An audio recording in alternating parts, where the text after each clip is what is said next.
It's always that one thing. Welcome back to the Convo Couch, everybody. I am Pasta Jardula. And I'm Fiorella. And Johnny Sue is still spinning on those ones and twos. So today we have a great show for you. Welcome back. I hope you had a great weekend. Some people got to visit what it's like at the back part of a jail and take a little trip like that. We're going to get into that as well. But all hell is broken loose. When you think, literally. When you think things can't get as crazy, even more crazier than they are, we go and surprise you. They are universe, the earth. Whoever does, I got to do some DMT. I got to plug into the universe because this is so crazy. And Keith really, Anthony Sikora, if you're listening. Okay. We'll do it together, me and you, Keith Anthony. And actually, fam, it's so funny because you mentioned Keith Anthony Sikora. I was not with you guys at the rally. I knew stuff was going on. I was with somebody.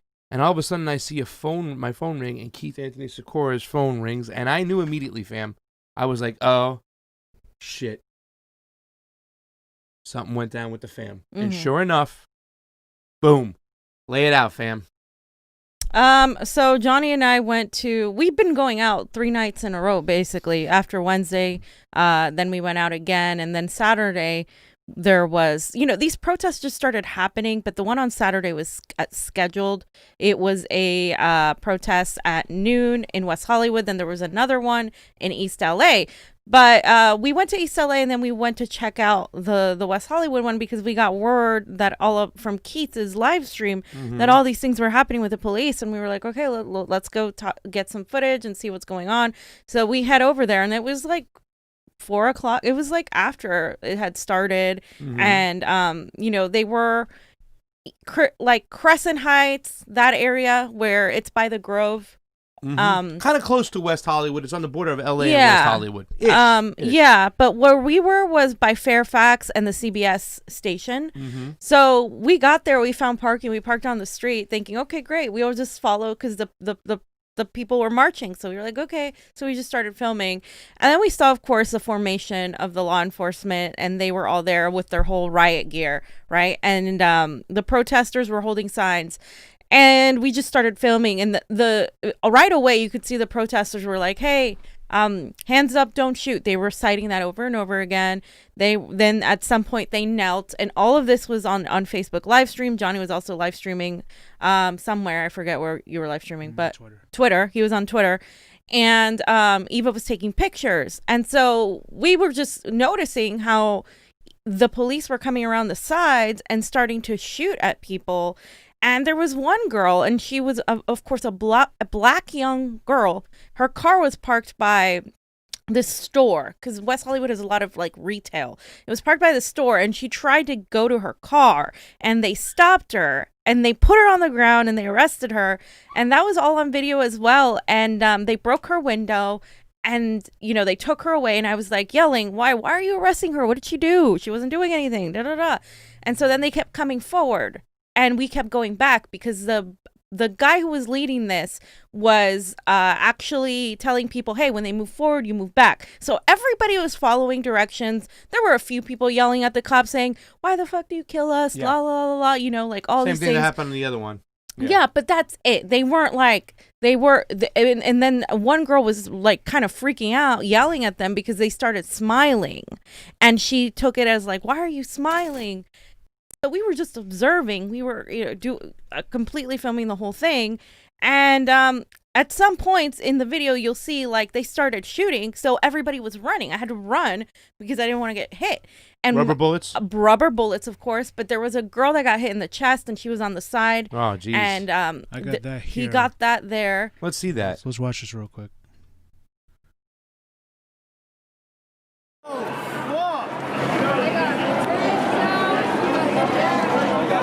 Protecting this fucking CBS, bro. What the fuck?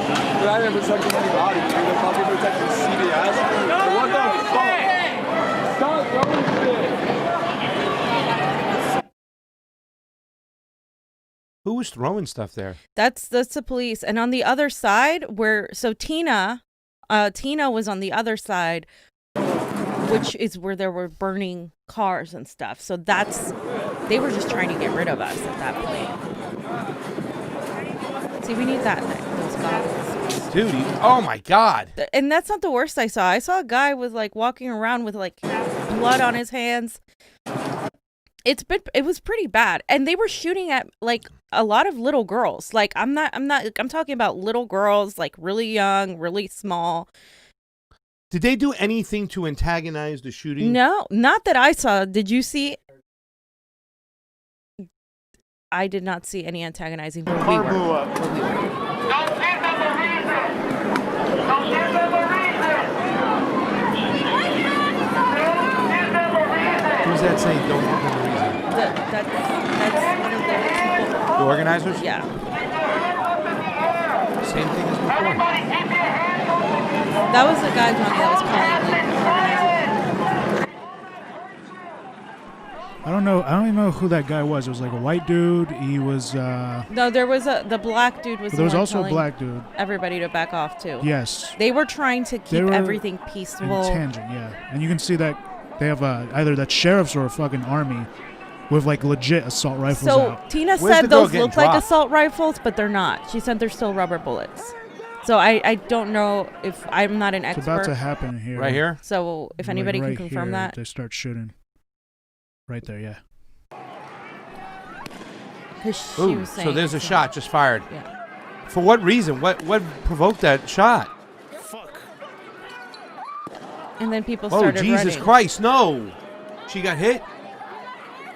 Yeah.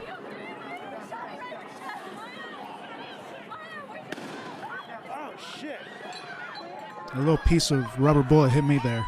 Yeah? It didn't hurt. I just felt it though. But do you see how they're coming in on that side? And then they were also coming in on the other side, and they were starting to come in on the back side. So at that moment, How many people were with you guys in this protest about? 50 people maybe? Less than 100. Yeah, this less was- 80. Like So this was 100 people protesting near less. on the border of Los Angeles and West. And they Los all left Angeles. too. A lot of them left. Okay.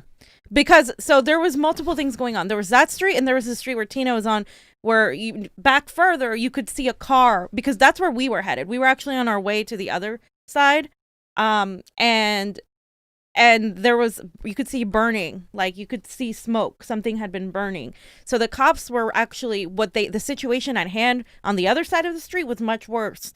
But they like had all these cops there to try to get rid of us, I think, so they could go handle that. And the reason I think that, I actually know that, is because Tina was hearing what they were saying on the other side, and they were talking about how they were going to kettle everybody. And she was hearing it as it was about to happen, and it was like happening so fast that we didn't get enough of a warning. And later on, so what happened is they start shooting more and they start coming in more. So Johnny's like, hey, we need to move the car. So he goes and grabs the car and moves it from the side to a small street. And so he parks it there for a second, and then he gets out, and we're all gonna get in there. And then all of a sudden they come in closer, and they start shooting more, and they come in from that side of the street. So they weren't gonna let us get in the car and leave. So then they're like, you have to disperse. And they tell everybody, and everybody's like, okay, we'll disperse. And they tell them to go down this alley. And they're like, yeah, go over there. And people go, and it's these young girls, they go and they get to where the cop says, and they're running, and cops are like coming out from the other side pointing their guns at All them. right. Hold on a second. So now you're saying at this point they're directing you down a way, Johnny. What's going on here? In this scene, let me pull up my footage here because I was actually closer. But basically, this is where we were talking about that they assaulted this black woman. Yes. I'd like to see that. Hold on one second. Yeah. By the way, Ben Riley says, thanks for the shirt, Pasta. Well, thanks from the couch. I'm just running the program. The police department used to be called the Slave Patrol. # stay woke. Number 3, New York City mayor's daughter also got arrested. How about that, fam? So, Yeah. Johnny, what do you got for us? Because I'm interested to see this shit. Because I heard you guys said that they kind of marched you down one way, and you guys were... Yeah, well, they lied to people. See, ooh, right here, what's going on? So right here, this woman in the gray sweater, that was the white BMW was her car, Yeah. and then she tried to stay with her car, and they're like, nope, and then So what was she they doing? dragged her to the ground. Nothing. She was just standing there talking there. She's trying to be next to her car. and then they arrested her. So this is like one of those things, just arrest people and sort it out fucking later. Everybody. Exactly. But even members of the press, they fucking arrested too as well, right? I mean... I got word that they arrested people on the other streets that were members of the press too. Yeah. But in this location, they let the CBS guy go. The CBS guy gets to go. And whoever he was with, who I don't even think was a journalist. They just bum rushed that girl who was just trying to stay near her car. That's why I was yelling in my live stream. I was yelling like, why are you arresting her? What did she do? She didn't do anything. Dude, I hate these fucking cops now. Look at this dude just chomping on gum like it's nothing, man. Just like it's nothing with a gun in his hand. Just feels all fucking... You know what? What are you saying here, Johnny? So they marched you this way. They marched you that way. And They're then like, both go down sides. this way, and then there weren't cops there before, and then we were going to go down that alley, and it's like, oh, too late, because now they're there, and it's like, okay. and well, people are there's like, all where do we these go? cops Where do here. we go? There was this looks like about 200 cops for 50 people. Oh yeah, And they weren't it's even at that telling point, us, yeah. leave. They weren't telling us to leave, giving us They the just- opportunity to leave. Yeah. They're So they just kind of surrounded you guys. boxed us in. Yeah, What is going on? they totally boxed us in. And earlier Eva had told one of the cops she had told one of the cops to take her to her car, and they didn't do that either. Really? Yeah. And like so here they were trying to tell people to go in this direction, and they, instead of being able to go that direction, the cops came from that direction. So people were like, where do we go? Where do we go? Where do we go? Where do we go? And we were like, okay, like, so you guys are lying to people. You literally see, and they blocked it here. Yeah. So they're literally blocking people in an alley. I mean, that is like a worst nightmare scenario. You're talking about like how, if you walk down a dark alley, you're afraid that somebody's going to block you in like that. Like gangsters do that. Like criminals do that. Like actual criminals who are going to attack people. They block people in an alley. These are the methods that police used. It's called kettling. They kettled the protest, which means they surrounded it on all sides, and then they corralled people in here. Yeah. And people were like, we don't know what to do. These girls started crying. Then they told everybody to like sit down. And I can see those guys talking to people on the ground over there. They won't let them go now. Point. Yeah. So now they tell so they everybody were to trying, sit down. Yeah, they told everybody to sit down. Yeah. This is Johnny's footage. This is you are. Johnny's footage. Yeah, it's very similar to mine. He stopped live streaming early. So the guy's than I got a did. camera.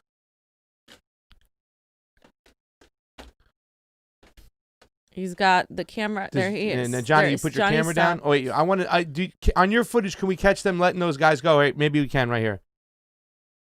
See right here. Let's go. And then Press. The press. Why did they let them go?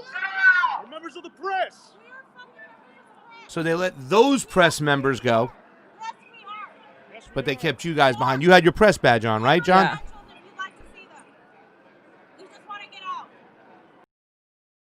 Fucking pieces of shit. Really, to tell you the truth, chicken shit cops right there, man. Chicken shit. Look at how cops. many cops they have to have for like all these. Yeah. The majority of them women, right? The majority of them women, young women. There was like 15 of us, 20 of us in that alley? Yeah. Yeah, I saw Eve. And that's when they come grab me. Yeah. Ah. So that was up to the point, and I don't know if on my footage you can see Johnny getting handcuffed because they. Yeah. I mean, that was the shit handcuffed that him. really, really pissed me off. They broke our camera, right? No. They broke the shotgun. They They broke broke the the shotgun shotgun. mic, Okay, the shotgun which mic. I think you can claim, by the way. Oh, dude. Yeah, I'm going to have fun with that. Oh. Yeah. Oh yeah. I just like to see the They LA didn't Police care. They Department. threw my phone on the ground. I'm glad I had a case. They threw it on the ground, right? Yeah, they were like, "Don't worry about your phone. Don't worry." I'm like, I'm worried about my fucking $1,000 phone. Of course, you're not gonna pay for it. And there it is. They came in. All these people look like coming in to arrest, and they're saying he's resisting there. Bunch of fucking idiots. Bunch of fucking idiots. The way they stormed in so quickly. You know what? Mayor Garcetti, you should be fucking ashamed of yourself. Gestapo tactics. This is what you do. Ladies and gentlemen, California. Progressive. Nope. Look at that. He's got a bag. He's got a badge on. He's got a camera. He's a member of the press. Plain and simple. They let 2 other guys go. No. Okay, guys. So where they did were they like take waiting you for from me to here? take my camera, and that's why everybody freaked out because like Yeah. I tried to I wanted to keep the camera on, but I didn't know how to like keep it on because it was live. Yeah. So like if it shuts off the whole stream. So like I was like, damn it. But before we talk about where they took you, how did you guys feel at this moment, John? I saw you guys kind of getting excited. I see when those people left, you were yelling, press, press, press, to let you guys out, and they didn't. How did you feel? I mean, that was pretty aggressive. They stopped, they slowed down, and they bum rushed you. Yeah.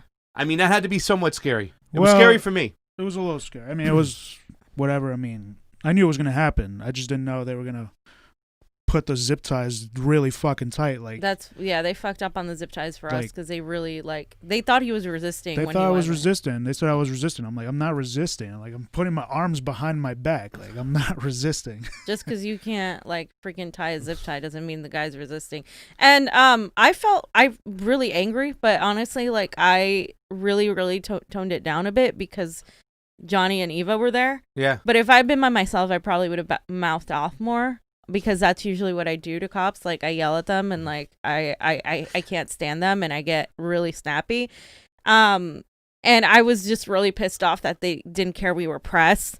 And then, I was pissed off that they were scaring these girls. They were like on the ground crying. They separated a pair of sisters. One of those females threw up, I think, from being scared. And then another one was crying. It was like 18 years old, I think. Yeah, there was an 18-year-old girl. I still don't see anything that you guys did to provoke them doing what they did. That's the they thing. didn't even tell you to disperse. And that's the whole thing that really Well, they pisses did me off. eventually. But when people tried to disperse, they were lying. And told people to go down that alley knowing that there were cops on they knew. So beforehand, they never heard. told you to disperse, like give you a chance beforehand? Well, we got there late, so that's the thing. They put us in a group with people who had been marching for hours because you guys showed up to cover it. We just showed up to cover it, just to live stream it, just to film it.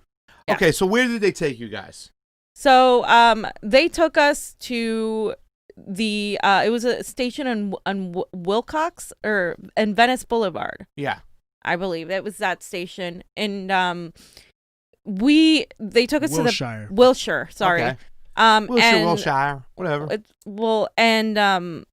They said I heard them say, "Oh, well, we're gonna process." First of all, they didn't read anybody's Miranda rights. No, 0. Okay.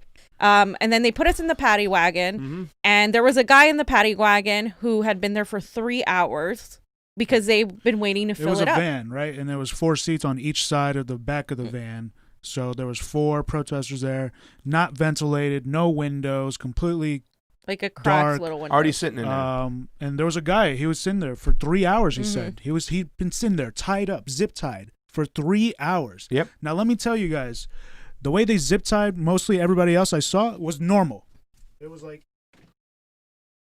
that. Yeah.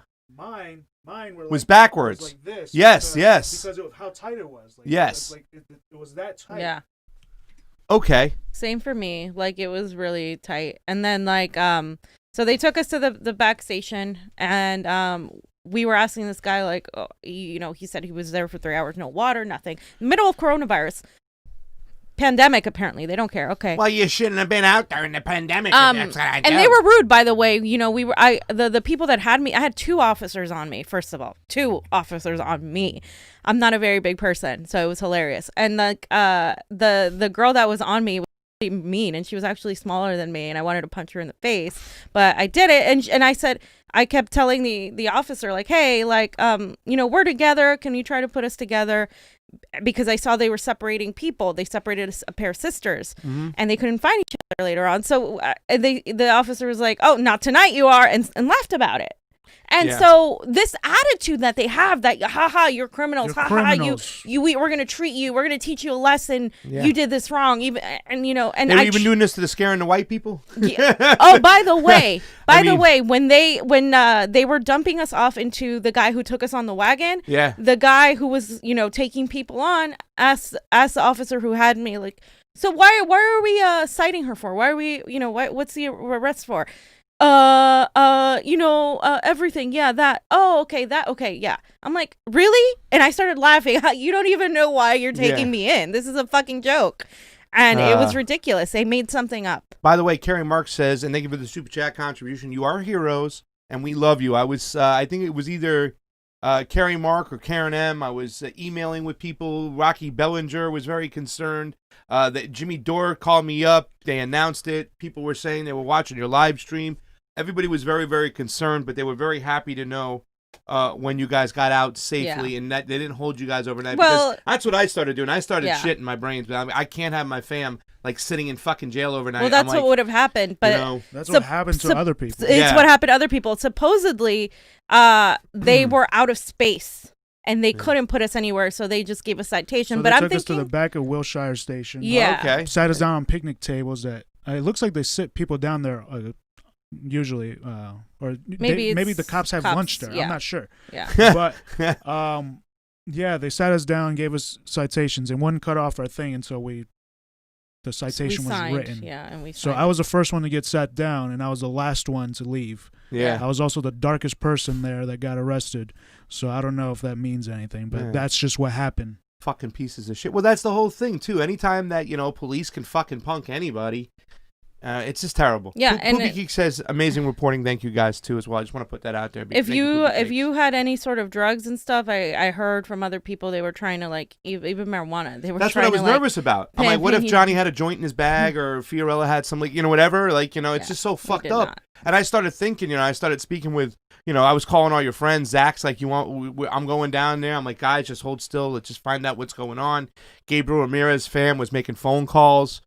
We were just like, Keith Anthony Sakura, Roshan was so concerned. Him and Melissa pretty much picked us up because we were going to try to get to our car. But then what they told us was if we see you at all anywhere near that area, you're going to get double cited. And you're going to come back here again. And we were like, okay, fine. We'll get it the next day. So Gestapos. They treated us like we were the worst, people in the world. We were just and literally scum. All we did was film. Yeah. That's literally what we didn't even have signs. We weren't even yelling. I wasn't even yelling. I had my fist up at one point, but that's about it. Let's talk about this. Yeah.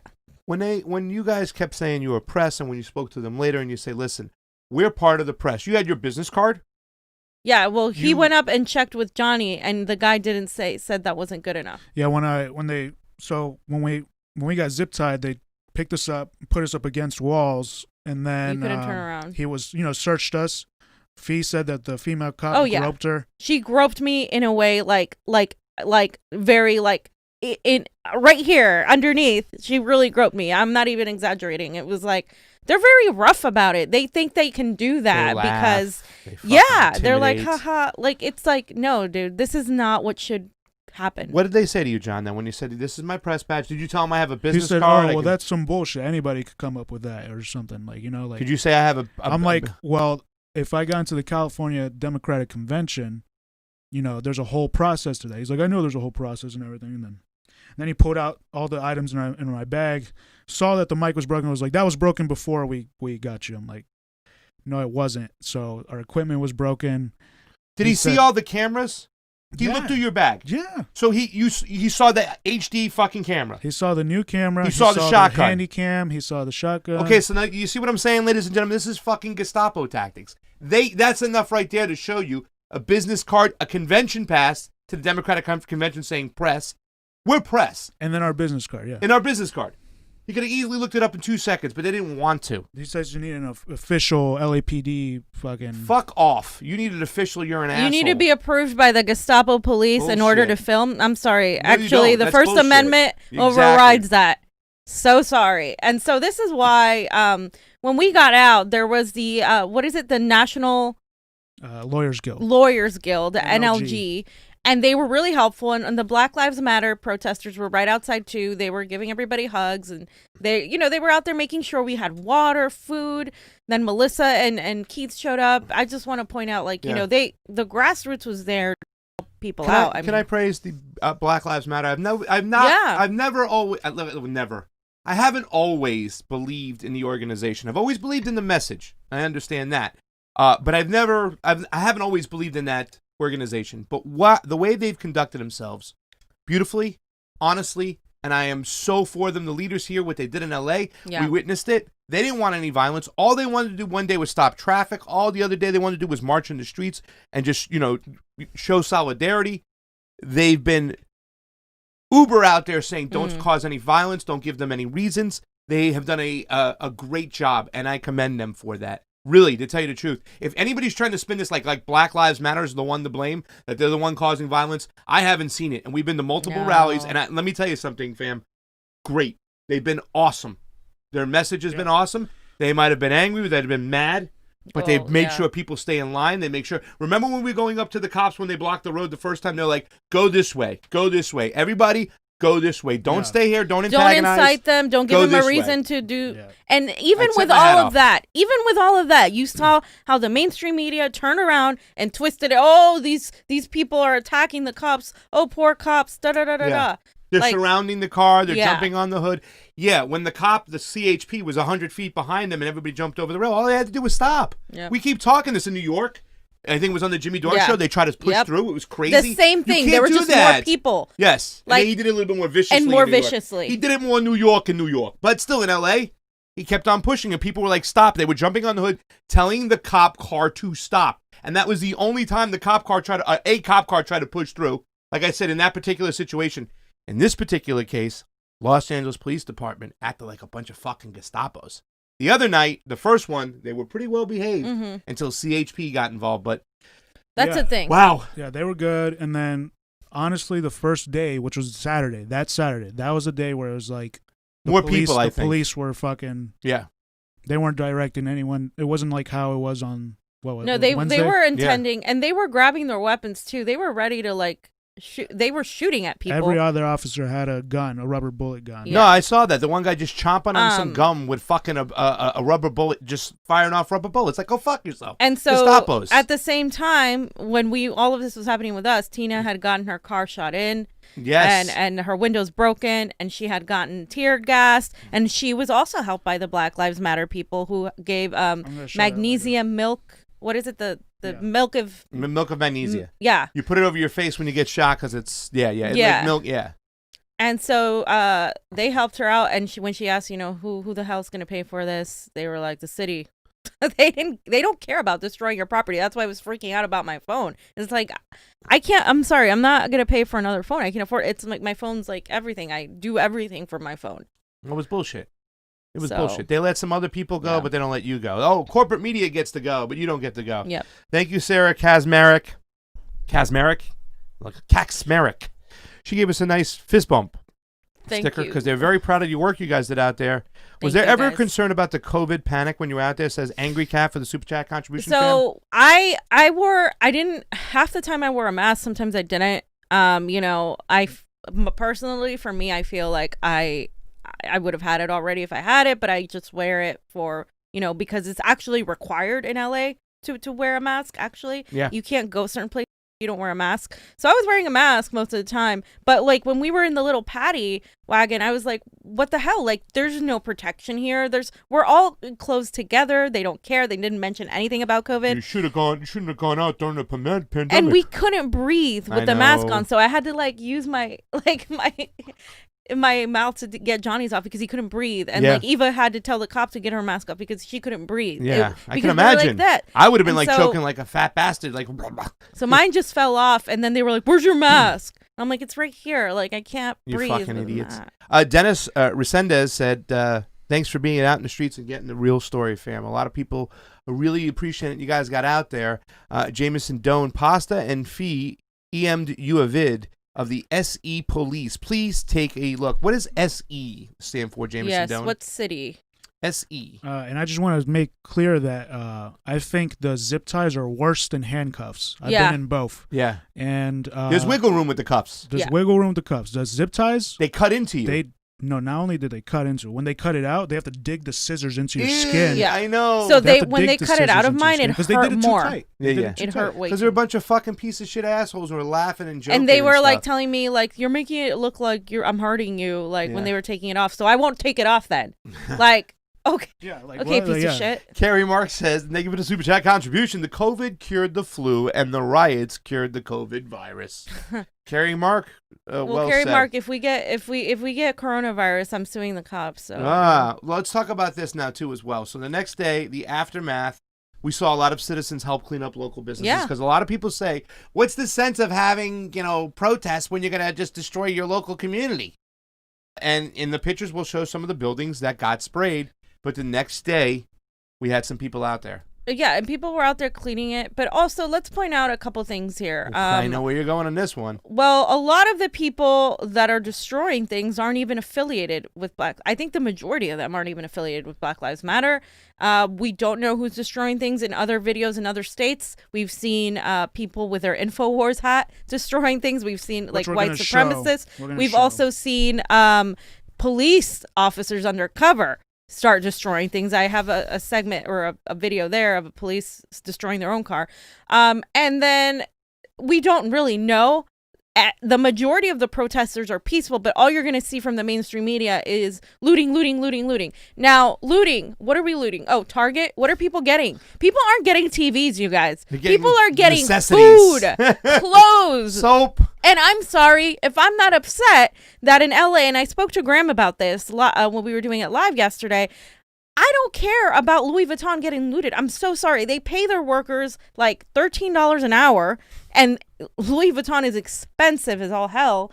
And why do I care about Louis Vuitton being looted? We got looted. The American people have been looted for the longest time. We got the largest transfer of wealth twice in my lifetime. Okay, twice. And it's just like, why are people so outraged about a Target? They're like protecting Target now. It's like, dude, I get it. Like, it's not really helpful. If I were organizing this whole thing, I'd be like, let's go to Nancy Pelosi's house. Let's go to the Capitol building. Let's go to all these key places. Go to the banks. That's what I would be doing. Okay, fine. There needs to be better organization. Yeah. But at the same time, I'm not so worried about corporations getting looted. The small businesses, I think that's a different thing. An outsider trying to, I think so. I think they're divide. using it and fucking explaining the whole situation and giving them justification for shooting rubber bullets and all that bullshit. That's why they're doing these things.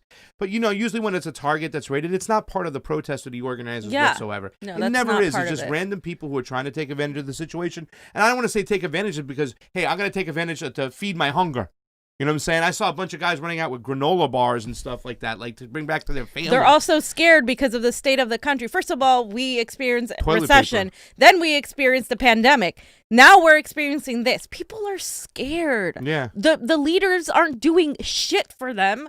So I'm sorry if they loot a little bit. That does nothing. It's a fraction of what the American government has done against the people. You know something too, and the.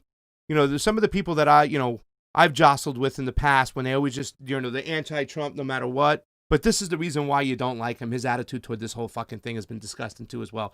When the looting starts, the shooting starts, I'll never forget that. And that's the reason why I'll never, ever, ever vote for Donald Trump. So just go ahead, Donald, and prove these people right. It sucks because last week we got to talk about you trying to bring some, transparency to what's going on over the intranet. But then you turn around and you do something like this. And it's so funny the way it's tied into each other. That's one of the things they censored him on, was that particular thing. And let me tell you this, fam. Wednesday when Johnny and I were out in downtown, we caught people talking about how I caught a gentleman that was talking about he does things for the homeless, and he was talking about how Hillary Clinton's a neoliberal, how he hates Biden. Another guy, both of them black. Oh, fuck Joe Biden. They don't like Joe Biden, especially Black Lives Matter. Let me reiterate, they constantly protest Jackie Lacey, who is a black Democrat, because it's not about identity politics or about them being Democrats. It's about how corrupt they are. And that's why you have Black Lives Matter standing against somebody that is a black woman, has done absolutely nothing for members of her community. Yeah. And that,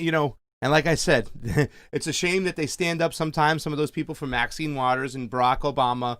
But Joe Biden is that bad that they, like, I don't even give a shit if he was Obama's vice president. They hate Biden. I did not see a single Joe Biden sign, no pussy hats, none of that. Help us, Joe. None of that. Nobody was like, go Democrats. There was none of that. Yeah. Glory Jones says, thank you for the super chat contribution. Thanks, Glory. Fee, I hope you're doing all right. It's good to hear from you guys, just to know you're all okay. This is why we all support Assange. And Jordan Allen sent you a red rose to say, fam, Thank we you, hope fam. you're okay. And Thank you, keep it Jordan. real. Thank you, fams. Great job, Fee and Johnny. Be careful out there. And fam, be careful tonight. Yeah, fams. My wrist still hurts a little bit, but we're gonna write all these things down because I think we can do some sort of united, like for all the people that got arrested, the majority of them young, the majority of them not wealthy. We shouldn't have to pay a fine for these fascist tactics, especially us who are press. Yeah. Like, are you kidding me? And we're not there yet, but I'll mention how a lot of people are getting arrested. Yeah, as we're press. going to go over that too as well because that's something that's you cross the shit line. All right, John, you got a picture of the DC. DC Well, I put now that in looks there. like Yeah, the Independence Day movie. it really with the does. sirens and whatnot and stuff. You guys, Johnny, you remember Independence Day? It's one of our dad's favorite movies. Yeah, It Will literally Smith. straight up looks like. I'm hoping for an Independence Day. That's the only way we'll unite. Well, that's the thing. If we can organize this better and actually coalesce with other movements right now, demand. This is what the next step, you guys. And it looks really difficult to do now because everybody's just angry and furious, and it's so hard to wrangle cats. Believe me, we've tried. The progressive movement is just difficult to wrangle, but it needs to happen. And I think over here we just Here's have the next one, this agitator. Yeah, so this is from Kay Rosev. She said, "This is the agitator I saw during the protest, smashing windows. There appear to be others like this in other cities, wearing black from head to toe. The only ones I've seen were white. The protest was peaceful until they intervened." So let's hear what they're saying.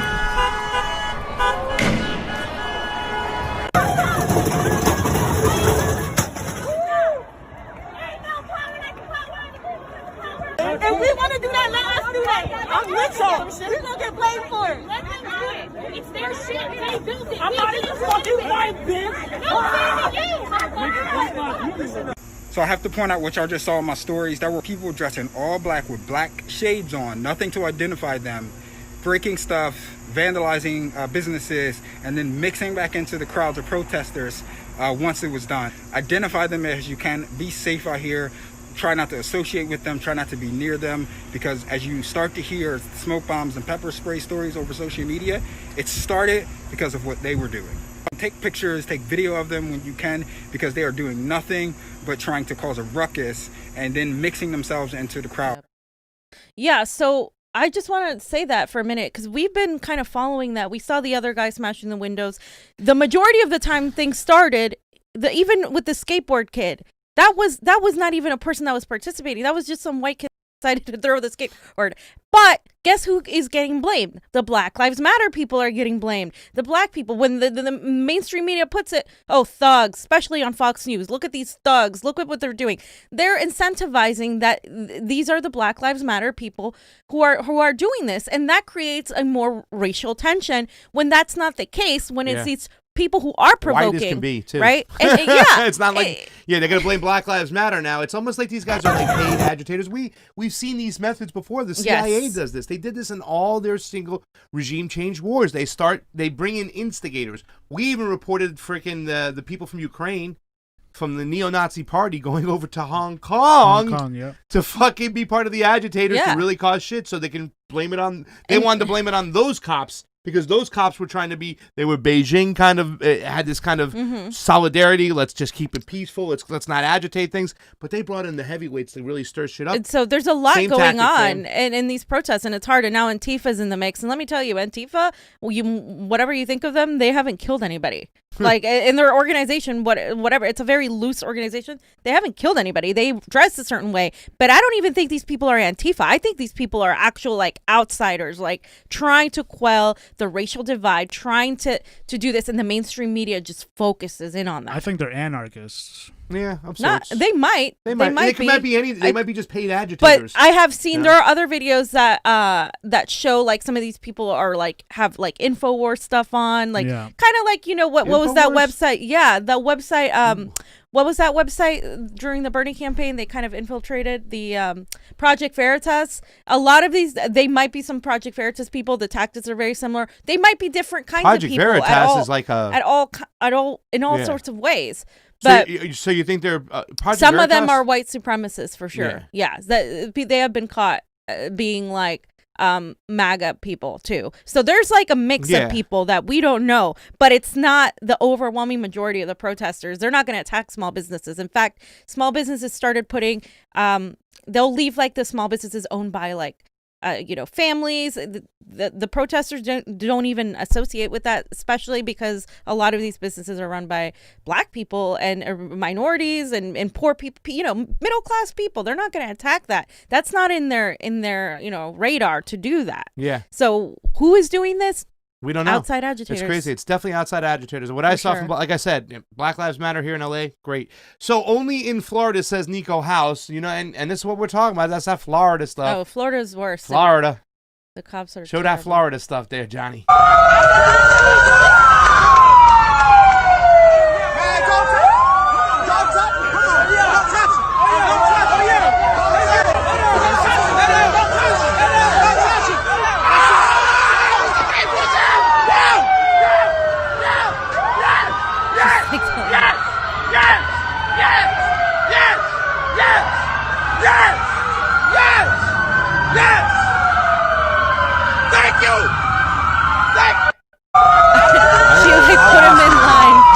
Is that? She put him. That's in Florida shit, there, guys. That shit you only get in Florida. And there's a. She went, get your ass back there, boy. Yeah, I mean.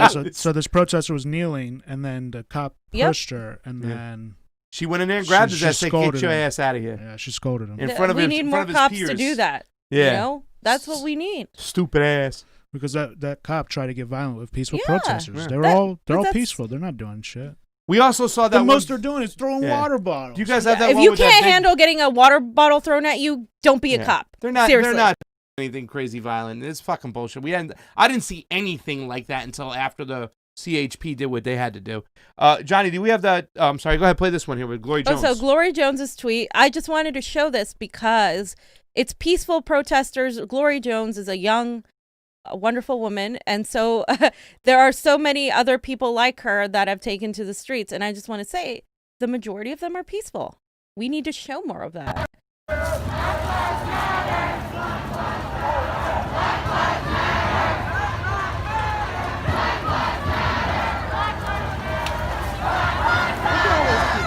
Majority of them really young. This is the future. The future, like the future generations, the Zoomers, they're not born with the same like things, the same mental thinking, the same mental perspective that people like boomers were born with. And that's just something that is also like, no, it's true. Like they didn't go through all of that. Yeah. They don't have the same prejudices. Like nobody's born racist, right? But I mean, they didn't grow up with that as much as the previous generation. So I think what we're going to see in the future, hopefully, is a little bit better than what has been so far. Like we said, these rallies have been very, very diverse. I'm Yeah. waiting for the next Fred Hampton to really seize power right now and really get people going. I'm hoping for a Dr. Cornel West, Reverend Barber, somebody to take the lead. We need that, man. Leadership is I mean, definitely like I said, fair. Black Leadership Lives is Matter was necessary. good, but they didn't really tie it together and say, let's get out here together, man. We have to, it's a lot of us understand Well, our that's because that's not responsibilities. their responsibility at this You don't point. think so? No, Well, I think they do. it's our responsibility to understand their plight and then also connect with them in a way. Somebody else has to be like, okay, Yes. can we all do this? But it's right now they have the bandwidth to focus on what they're focused on. I understand, You but can't- now they're seeing with the diversity, they got to understand that they do have a lot of people there. Let's get the rest of the people over there. And by the way, Pleb says, for the future, for future bail if needed. Fam, he's talking to you.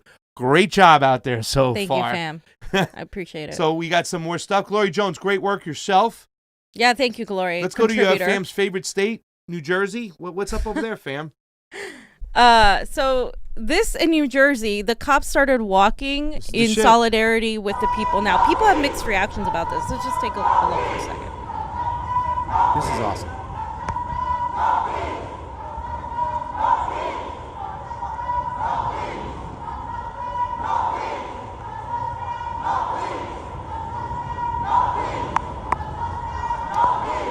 That is powerful. That is powerful. Talk and about, that's what I'm talking talk about. about true leadership there. Right? Talk about police that are for their community there. Right there. So this reminds me of where was it in was it Bolivia, where the military joined in with the protesters, people. the indigenous people. Yep. Once you get the police and the military to join in with the people, Chile. that's when you're able to do these things. Now, is it genuine? I hope. Some people are like, no, they're just trying to like not make it a protest. They didn't like it. In another video on Instagram I saw, there was a cop that said, hey, I want to make this a parade, not a protest. Some people are not okay with that because it's still a protest. You still want to get what you need. You don't want to make it like dismiss it. So I get that perspective, but also understand that if you can get the police on your side for real, then you can actually overtake the establishment. Yes, let me say this much. We got to wiggle this the right way. Let me say this much, fam, and I want to kind of harp on what you said for the people who say, oh, no, they're just pretending. Listen, you do that shit as a cop, you put yourself out there to be chastised by your whole fucking environment, your whole community, just like when Bernie Sanders did what he did when he got arrested. That was at a time where white people who were standing up for black people would get their ass beat. Oh, you're standing up for black people? They would use the N-word, lovers. So what these cops did right there was courageous as can be.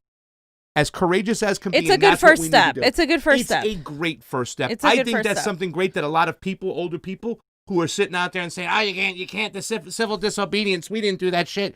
The cops are there. They need to see that. That, to me, was the first time I saw that. That was powerful. And not even, like, it's just a smarter thing to do. Yeah. You'd march with the protesters, and then you can see who are the agitators are. Yes. And you see that the rest of the protesters, 99% of them are actually peaceful, and there's a small 1% that are actually the agitators, and you can actually arrest those people, and not arrest innocent fucking people. Can we show that one more time? Because you know what I would say at the end? I'm going to we're going to do better. If I was a cop, I would say, listen, there's some of us, we care, we're going to do better. That's what we need. We don't have to go back to. We got a bunch of other stuff. I'm gonna add this one because this is even better. I think this one made a lot of people cry, and because it was just so good. So I'm just gonna add it at the very, very end. Hey guys, thank you for all these super chat contributions, guys. They mean so much to us. Thank you, Pleb, for that beautiful contribution. Glory Jones, all you guys are so awesome. Right under white. Keep it real. Thank you so much. Right under the curfew for San Francisco, Johnny. I'm adding. It's a Daily Mail link. You'll see it in a minute. Because this one, okay. So what this cop does is he puts down his baton, lays it on the ground, and he says, "Look, I want to join in your cause. I want to make this a parade, not a protest." This is the problem: is people have was like parade. They still want to make sure that change actually happens. We're here to make sure that you got a voice. That's it. There we go. But this is good. Don't think for a second that he represents who these cops are from all over the county and around this nation. We go out there to help people, not do that nonsense. There we go. I want to tell you, where's my man? Right there. Where's the gentleman? Oh, I think he took off. Okay, yeah, my man. He took off. Pastor Hawkins, I was going to tell you, we want to be with y'all for real. So I took my helmet off and laid the batons down. I want to make this a parade, not a protest. You got little ones here, you got dogs, so what's up? So listen, I was just telling you, these cops love you. That cop over there hugs people, so you tell us what you need to do. Walk with us! Walk with us! Walk with us! Walk with us! Walk with us! Walk with us! Let's walk! Let's walk! It's awesome. Somebody's got to set an example. Somebody's got to show them the way. Let's lay our batons down. Let's lay our helmets down. Let's walk in solidarity. Yeah, I mean, it's a start. It's a start. I think it's a start. I think it's good. Great start. It's a true leader there. Yeah, I mean, people don't want to continue this animosity, and like I said, like obviously not every single cop is bad, but it's the groupthink. It is the structure, the system of oppression that you can't just do. You have to change the whole thing. It's not. I mean, seriously, after experiencing that and seeing how these people are, they have one mindset. They're stormtroopers. They see us as bodies. They kept calling us bodies. Oh yeah, that's something. Yeah. They literally did not refer to us as human beings. We were just objects to them, and they dehumanize you. They are trained to dehumanize people. Yes. When you get the humanity back in a person like that guy did, that changes things. Yeah. when the officers were talking to each other, he was like, "I got 8 bodies here. Where do you want these bodies? Which place you taking these bodies?" And I yelled, "We're citizens, not bodies." You fucking. Toonsy says, "Thank you very much for the Convo Couch crew." Thank you, Toonsy, for that super Thank chat you guys. We contribution. appreciate it. And thank you, David. David, you guys are really keeping us going, keeping us out on the streets, covering this stuff. Fee's going back tonight, right? That's it. Oh shit, maybe I have to go with her. Who knows? We'll see. I mean, it would help to have a white man to blame it on. Oh, he did it. Wasn't me. Anyways, we're gonna talk a little bit more today, fam. We got some good stuff in here. Johnny's got a great segment. I got a great segment, so we're gonna keep rolling. So, by the way, really quick, that super chat contribution came from Angry Cat. Most boomers didn't survive the mind shit of the past false flags. Hopefully, most young people won't fall into the trap. Hopefully, I mean, thank you. We just gotta get them. We just gotta get them now. All right, so we have Boston, Massachusetts. What are we on next, Johnny? South Philly. This is Fee's section. Okay. Okay, so did we do Boston? Oh yeah, we're in Boston. This one right here. The cops are breaking their own car, and they're gonna blame it on the protesters. Just watch the video. And they put fuck 12 on it. The police are committing a crime right now. Destroying. They have dogs at the ready. This own car. The cops are breaking the window to their car. And people were like, well, maybe they're just trying to drive it. But here's the thing. They always tow the cars at that point. The window. So they're not going to drive it anywhere. Every single cop car we saw was towed to the station. Get your anger out. Oh, yeah. You pull a hammy on that one? Give it another whack. Put your back into it. I think you got your shoulder that time. If you guys are just tuning in, the police have just damaged their own car, and they're going to blame it on the police department. I need you guys to spread this message as far as you can. That guy's pissed right there. Be careful. They got mace. The cops, please spread this, dude. The cops have just damaged the car, and they're going to blame it on the protesters. So, I mean, like I said, not every cop is like that, obviously. But, I mean, if this is something they're doing... Yeah, whatever the reason. They can also justify beating up protesters and saying, look what they did. Yeah. We were just keeping them in line. It's, you know what I'm saying? And yes, don't get me wrong. It's like we talk about this. And listen, if we went out and we sued the L.A. Police Department and won, we won money. It's not the L.A. Police Department that's going to pay us. It's you, the taxpayer. And this is what's irritating. That's what we were saying the whole time. This is where your tax dollars are going. Yeah, they break up their car. They get a new car, like you said, Johnny, on your tax dime. And then they get to also justify beating up protesters. And then this one right here is it's just funny. It's like it's all these mostly white people protecting Target. So they're standing up for Target. And here's my issue with this. Like, I understand you don't want Target to get raided, okay? But where were you when all these people were like, hey, you know, people are getting killed. Can we have a little bit of solidarity with that? Why do things and the destruction of property matter more than people's lives? And even further, why do things in the destruction of property matter more than the many problems that we have that had led us to this point? We need to realize that this is just the tip of the iceberg. People are protesting for other things beyond George Floyd, beyond police brutality. People are scared. They're uncertain. They're in a state of anxiety constantly. We have to take all these things. We have to take what is causing all of this, because the mainstream media only shows you what is happening, and they frame it in their narrative. They're pretty much the PR of the police. And my friends who have cable, because we don't have cable here, they watch local stations, and we were listening to them a little bit. And I'm like, getting so angry, because I'm like, why are they saying these things? You know, one guy's like, oh, well, all of this for one guy that got shot? No, bro, it's not one guy. Yeah. This has been happening for years. I mean, I can remember Trayvon Martin. I can remember that because I was in my town. Yeah, it was your town. It was my town, and like literally, people I grew up with knew what's his face, and it's crazy to me when people say just one guy, one thing happening. Zimmerman. Yeah, Zimmerman. Zimmerman. Hey, guys, if you haven't gone over to our ROKFIN, ROKFIN, it's up. Carrie Mark is over there hosting a party. Thank you, Carrie Mark. She is our party coordinator for today. Carrie Mark, we love you. Go on over ROKFIN, and thank you guys for all these Super Chat contributions. Fee, what happened in Madison, Wisconsin? So Madison, Wisconsin, so my friends in Wisconsin that have been out there, the OR friends, they caught this woman. This woman ran through these protesters and then told the cops later on that she was afraid for her life. So let's just watch it. It was a biker that was there. Was anybody injured or they all okay? The biker was. His bike was on the floor and he was on the side. But I mean, she like ran through that. Later on, there's another video where she's confronted by the police because they got her license plate and everything, and the police let her go. I just want to put out the situation. If she wasn't a white woman, right? And I'm gonna go out there and say this, no offense to anybody, but white women are very privileged. You can yell and mouth out at a cop, and most of the time, you'll be fine. We're gonna show that definitely happens. I have not seen it happen with other people, and that's just my experience. I just haven't. And so this woman got away with running over a group of people. I mean, that's not okay. That's not okay. She shouldn't have done that. She should be reprimanded for doing that. That is actually something worth getting arrested for. I got arrested for filming, and she runs over a group of people and gets away. Just saying.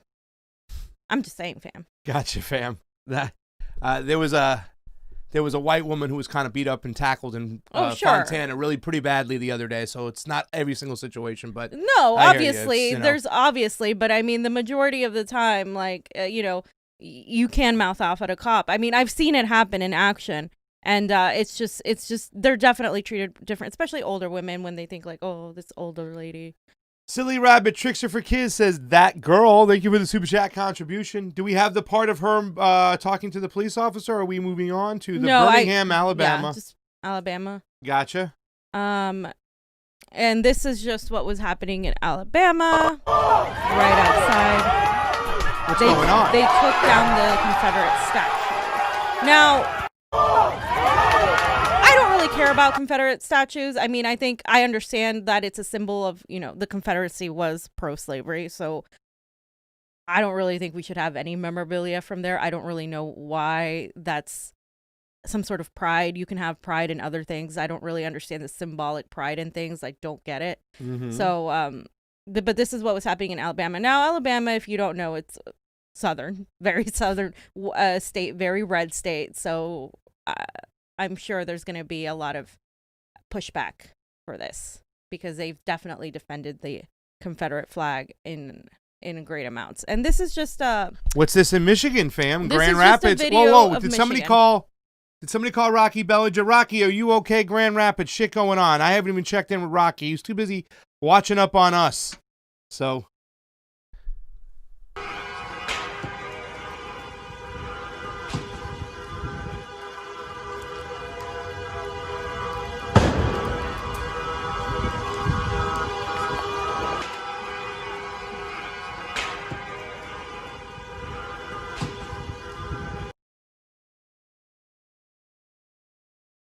Yeah, just burning. I just want to show a little bit of the burning, but this is right here. This is really important. New Zealand. Wow. I just want to say, look at all the protesting New Zealand has compared to what we have. America, you're not going to get there if stop being afraid to do this. These countries, they do this all the time. They go to the streets, they protest for civil rights, economic rights. This is normal. We need to get to this point by not believing the mainstream media narrative, by coming together and going out in mass. This will cause change right away. But the problem is that when people try to protest like this, they get beat by cops. But again, that's you have New to Zealand. overwhelm, but you also have to overwhelm the police, because if we look at the police, if we had way more people, they're actually, just so you guys know, they're actually running out of police. They have all the police out there, right? And if we come out in mass, that definitely changes things a little bit. We need to not be afraid. The problem is the majority of Americans, there was a picture, I don't think I put it out there, but there was a picture of these people at brunch. At brunch, of course, they were all, not people of color, but they were all at brunch, and then all of these cops and these protesters are marching behind them. So if you're acting like nothing is happening, you're still going to try to continue your life, I'm sorry, but you're part of the problem. Like, you need to get out there, even if this is not your cause. Be out there and support and just say, look, like, I want this to end. Whatever it is, change is happening in this country, and change is only going to happen from the bottom up. It's going to happen in the streets. We need to stop waiting for politicians to do this. This is the revolution people have been waiting for. We just have to take it to the next level where we tie it to everything else, to all the economic issues that we have. That's where we're actually going to see something. Carrie Mark says, what about the blackout in D.C.? Where are the protesters? Thank you for the super chat contribution, Carrie Mark. We love you. And Pleb, who is doubling down. Well, not doubling down, but giving a little extra because he already gave us some. I'm in Grand Rapids. It's all National Guard armored vehicles downtown right now. Pleb, if you got some pictures, send them to the Convo Couch. Yeah, if any of you guys have pictures of where you are in your towns, please send it out. So here is Carl Nasman. You said thousands of now chanting Black Lives Matter in front of the U.S. Embassy in Berlin. Yeah. So these are how many people are coming out in Berlin, right? And I'm just telling you, yes, it matters that the police there aren't ready to shoot everybody, right? It does matter. But this is what we could have if we only had elected a democratic socialist. But we need election integrity. We need election integrity. We can't even get there without election integrity, folks. That should be one of the lists of demands that we make. Absolutely. Fair and free elections, freedom of the press. So now let's get this. You said this is InfoWars. Crew burns homeless man's belongings in effort to demonize protest. Yes. So this is like one of the agitators that got caught, and he was wearing InfoWars outfits. Like, why attack a homeless person out of all the people? They have nothing. But there's a lot of this. There's a lot of people getting blamed for things that they didn't do. This is why, if you are protesting, be on the lookout for those people. There was also the cops that were wearing the wristband thing. There's a lot of different people coming into this mix, and it's going to be hard to tell them apart. This is how movements break apart, because then it's all disorganized, and like, we need organization here. It would have been nice to have a leader, like, if Bernie Sanders had still been in the race, he would be leading this movement. So people, saying, oh, can he come back? Stop with that. Like, they're not going to allow him to. This was on InfoWars, right? I can see the logo down in the bottom left. Now, when you say can we listen to the volume of this real quick?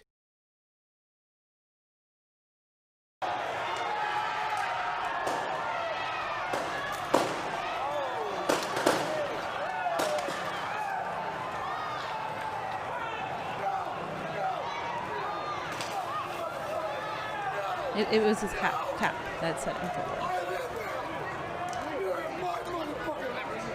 I live here.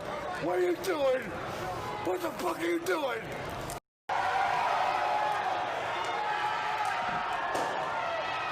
that's crazy shit. I don't even know what the fuck that is. I don't even understand that people shit. Are just...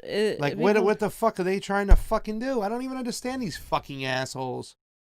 Sorry, a lot of people on the right are just like, oh, why are you homeless and shit? Pull yourself up by the bootstraps. So then they're gonna trash the homeless guys. That's so fucked up.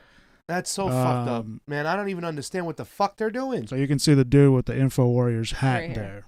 It was filmed on InfoWars, so it's they probably just fucked up. Crew in San Francisco, no lines to DC. The new authoritarianism. What do we got here, fam? So, sorry, I'll pull this up here. Yeah. Get up. So, just so you guys know, they employed martial law in all of San Francisco until further notice. Really? Yeah. Well, a curfew. But it's essentially martial law because they have a curfew and it's going to be like forever. You know how here they only did it for a couple days? San Francisco, it's done. Mm-hmm. So Shahid Buttar wrote an opinion piece on this whole thing. And basically... This is Shahid? Yeah. Yeah. Yeah. But he's talking about how he shared it today or yesterday, talking about how this is what's going to continue happening. This is authoritarianism. This is like our shift towards fascism, because the reality is we don't have freedom of the press, right? Nope. And Caitlin Johnston wrote an article and she included us in it. that fact that we got arrested. She did? Yeah, she did. Oh, I didn't even know that. She's awesome. Because the New York Times came out with an article saying, by the way, no, journalists aren't getting arrested. That doesn't happen in the United States. Shit. Right? And I mean, I don't know how real that arrest was on CNN, but they have been arresting even mainstream media. I want to say mainstream media because a lot of us are credentialed, but mainstream media are the ones that are, and even they've been arrested. Tina told me like another CBS guy got arrested. So it depends on where you are and who's a cop. But a lot of these people have been getting arrested. And the first time I talked to Caitlin Johnson was on the phone. And Ron was talking to me and she's like, "Hey, my roommate wants to say hi to you," is what Ron said. So I'm like, "Hi, how you doing? It's really nice to meet you." She's really nice to meet you. I'm like, "It's great." She's like, "What's your name?" I'm like, "Oh, I'm Pasta." She's like, "Oh, you're Pasta. It's nice to meet you." And I was like, butterflies in my heart. Caitlin Johnstone knows me. Oh my God. I was loving it. Fan, what else we got? So I just wanted to show this tweet from Cece Hill. She said, "We have lost connection to DC for over 6 hours. Police are blocking people from live streaming. This is unconstitutional. This is extremely authoritative. Yeah. When this occurs in China, it's a problem. But when it's here, it's okay. The whole American system needs a reform." You know what? DC I love blackout. CC Hill. She just used it. When it's okay when this is in China, it's a problem. She did. I knew you would like her. Because this is the state. What I'm saying, like, I understand. Like, once again, it's like, let's worry about our own shit first. China isn't doing what's happening here. China isn't bringing in the National Guard. China isn't keeping people in a curfew. China isn't like lacking in taking care of their middle class. We are. Mm-hmm. So like, where is Russia? Where's China? The Russians did it. They're trying to do that again. The Russians are coming in here. They said something about the Russians and Antifa, right? They did. The fucking Russians. Well, we already did that. It's always the Russians. Hey, fam, that's a great segment, but let's kind of spin it right into what Caitlin Johnstone here. So we're talking about journalists being jailed. We saw the little theatrics from the CNN crew, but they arrested him anyways. Yeah. And there's been a lot of stuff going on. I also put an article right under after the Caitlin Johnstone thing, but let's get the Caitlin Johnstone thing up, fam, and tell us what you got. Okay, Your pasta. She mentioned, many journalists are being out there, and she also mentions I think she mentioned CNN. So she says in a shockingly brazen display of authoritarianism, police arrested CNN reporter named Omar Jimenez the other day while he was live uncovering the process of George Floyd's murder by police in Minneapolis. It was preceded by hours of sycophantic police worshipping CNN coverage and followed by days of self-righteous preening by the entire corporate media machine about the crucial role of journalism in its free society, with one Washington Post article going so far as to compare CNN crew to George Floyd himself. Unlike Floyd, Jimenez was back on camera an hour later, glowing reviews for the police who just inexcusably arrested him. So he was an hour later. Yeah. He was back on air. Exactly. Should we play a little clip of this, fam? Yeah, you can play it. Was quite a scene of what you've just endured for the past hour. Can you tell us what happened? There seemed to be a little bit of confusion as to what was supposed to or what was allowed to happen. Now, as we were reporting, we had been in verbal contact, at least it seemed, with some of the police officers saying, all right, where can we be? We had heard, we played some of it as they were giving out commands for people to clear the area. And we saw that as protesters completely cleared out. And that, of course, came after there was an hour and a half, or at least where we were standing, where there was no sort of police presence. So as people came down, we saw them walking down the block. And whether we're pressed or not, we wanted to make sure we were out of the way. So we basically stepped onto the corner is where we were. And I think the moment before the arrest actually happened was we saw at least one protester or at least someone who was not media sort of run past us, and that person was cornered by State Patrol was the main unit that seemed to be there. And then after that person was apprehended, they then turned toward us. Now, and that was the first. You see that, Johnny? Okay, yeah, we just got a public safety. They're just reminding us of a curfew tonight. The county of LA is ordering another curfew from 6 p.m. tonight to 6 a.m. tomorrow for all Los Angeles County, including all cities in the county, which means where we're at. Traveling to and from work, seeking or giving emergency care, and emergency responders are exempt For more information is available at lacounty.gov emergency. Fam, it doesn't say is exempt for the press. It did the last couple days, so they might send another one.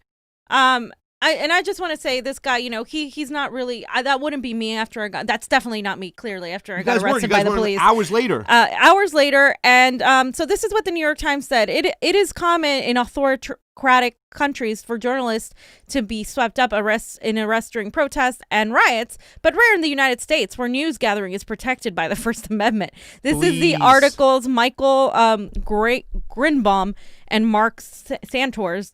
And then Caitlin writes, independent reporters were quick to point out the absurdity of this claim. And she's quoting people here. I've been reporting on protests for a few years now, and I can say for sure that journalists being swept up in arrests during protests and riots isn't anywhere near rare, tweeted independent journalist Ashoka Jegru in response. And as an independent journalist who was arrested during the Eric Garner and Mike Brown protests in NYC, I'll say this. Omar Jimenez's experience is a common and understood risk independent journalists take, especially people of color journalists in the U.S. This is by Andrew J. Padilla. Then she said, indeed, only an insulated corporate media writer who is entirely unacquainted with protests in the United States should ever be believed such a thing is rare. It may be rare for well-paid reporters on a major platform to be arrested live on national television, but you'll find many reports of journalists being routinely swept up in any major protest anywhere in America in the recent years. Is that true, fam? Yeah, fam. And then she says, right over here, my freedom of the press colleagues at the U.S. Press Freedom Tracker are investigating over 20 press freedom violations just from the last 2 days. Reporters arrested, pepper sprayed, shot with rubber bullets. Reads a recent tweet from Freedom of the Press Foundation Executive Director Trevor Trim, who then added, did I say 20? It's more likely double or triple that, and disturbingly, probably many more by the end of the night. So again, these people are dedicated to documenting press freedom violations in the United States. We should totally get a hold of them. Where were we mentioned? Absolutely. And later on... Oh, the Convo Couch's Fiorella was arrested and handcuffed and incited while reporting. Johnny, didn't mention you? On the protest in Los Angeles, they didn't care. I was pressed, Isabel reported. They put the cuffs on me so tight, my hand is super red, and they treated everyone like criminals. And look, they arrested a Huffington Post reporter as well, 2 photojournalists. One of these photojournalists that was arrested, by the way, lost her eye. And had to post $1,000 cash bond to be released. That's what I'm saying. That's money she's never getting back, ladies and gentlemen. Bail reform, too. Yeah, it's disgusting, you guys. So I just want to say, anybody that's telling you that journalists aren't being arrested, that we're protected by a First Amendment, what First Amendment? They clearly are violating every single thing. Yeah. And the Yahoo Life one I put up, the journalists across the country have been arrested and injured by the police. Now just look at this shot here, the very next article, John. And it's by Christy Marfeis. Are you serious? I'm so sorry to interrupt you. 5 p.m. now instead of... Yeah, they're not going to let you go out there tonight. I'm going to go. They're trying to stop the journalists from getting out there. They're trying to stop the protest. Yeah. But it says journalists have been targeted in a number of cities as they have Convo tried Couch. to cover the protest. Protests raged all over the weekend, sparked by the death of George Floyd, a black man who was suffocated and died in police custody in Minneapolis. Stories from a number of major cities detail police actions ranging from questionable to downright horrifying as authorities work to quell the protest across the nation. And from all over the country, reports are emerging of journalists who are arrested, shot at, injured, or otherwise targeted by police as they try to do their job to cover the protest. And, they just had a little story. They're showing this one again, but there was a situation where they hit a journalist, and he was down on the floor, and he was kind of suffocating. He was hurt, and they said, "Journalist, can you turn over, Mr. Journalist?" They mocked him. They arrested him, and they put him in the car. I mean, you're seeing shit like this happen all the time. They have no respect for the freedom of press. But I thought this only happened in Venezuela, fam. Nope. In China. I thought it only happened in Russia. In China. Oh. China. All right. So that's what we got. So the journalists, this is full blown fascism right now, fam. It is, fam. This is we're not fascism. exaggerating here. This is fascism. And it's being employed by both the right and the Democrats. Oh, because you know why? All the it's things not only they by have Trump. passed. Yeah. Watch this, fam. It's not only Trump. No. While you're saying that, what is this here? What's that one in the green there? It's not just Trump. The section. It's not just Trump. So you have... On the, yeah.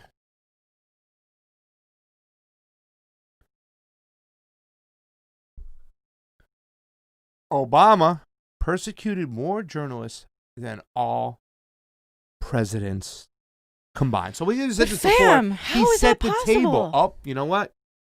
He set the table. He set the table. He had a team of lawyers. He employed most lawyers. There were a lot of lawyers in his campaign. So he was always, pushing the limits on what he can do. The Espionage Act, all this right here. I mean, it's just disgusting. And so don't just sit there and say, fuck Trump, unless you say fuck Obama or fuck them all. Fuck them all. Fuck That's them all. my motto. That's cool. But don't just single anybody out right now and act like Trump is the one. Because somebody was telling me today, a friend of mine who's good on election integrity, like, we should go and we got to get Trump out first. So what the fuck is that going to do? What is that going to change? What do you think Joe Biden's going to do? He's going to employ the same things. First of all, Mr. Crime Bill Biden, yes, like under Obama, him and Hillary, all of them, they persecuted journalists too, but also they didn't take care of people like Assange. This is why Assange is so important.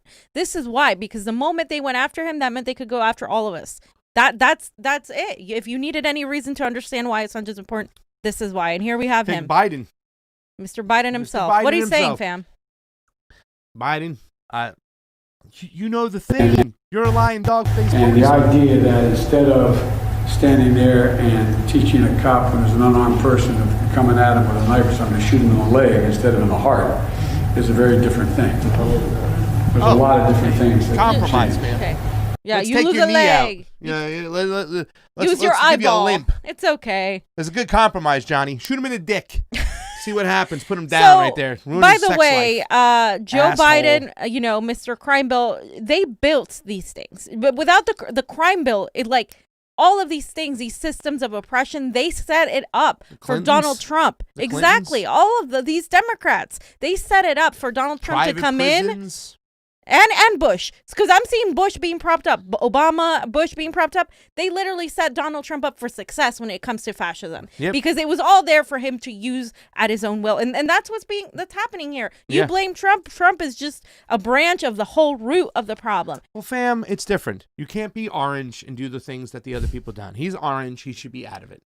Now, listen, this is a really important segment right here, right now, because we talked about the journalism being arrested. We talked that that's pure up fascism. You told us your whole story, what happened in the streets the other day, how the Convo Couch was arrested. But now Johnny put together this segment, which is really, really important. Because, once again, for me personally, it's not as much about race as what's going on as is about deep state elitist CIA tactics. What justifies the police for doing what they want to do.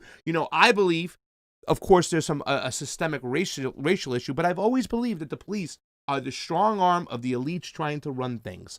So Johnny put together this segment right here. I'm going to let him do it in his own words about proof. The police are the ones inciting the violence along with a handful of agitators, planting moles or whatever you call them. Johnny, take them away.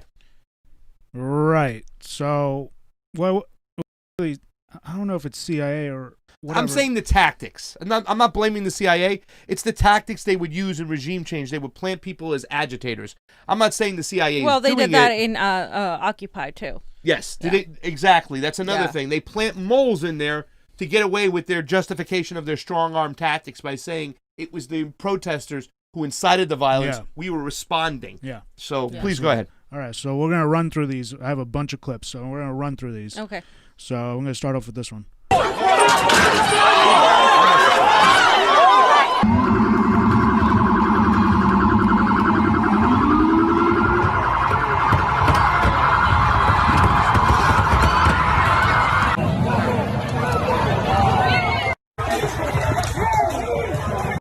Oh, that was that lady, right?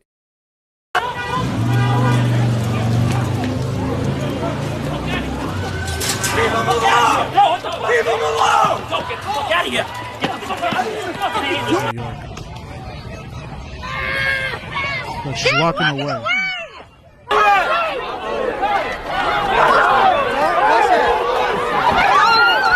That's Fee's sister. That's unnecessary. He's not doing anything! He's doing protest! Get the fuck up!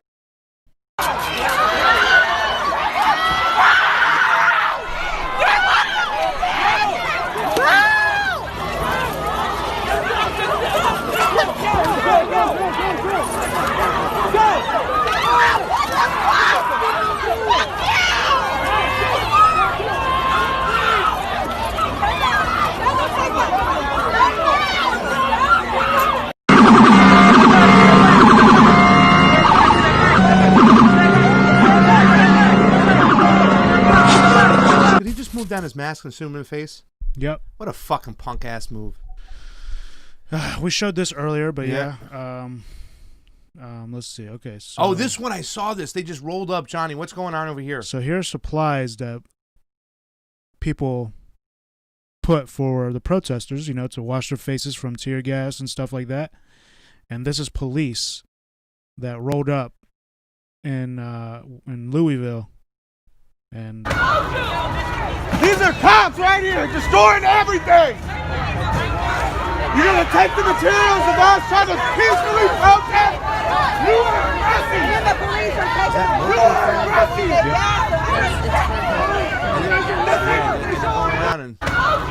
That's so funny. These are cops right here destroying everything. You're gonna take the. So, throwing water bottles, milk. If you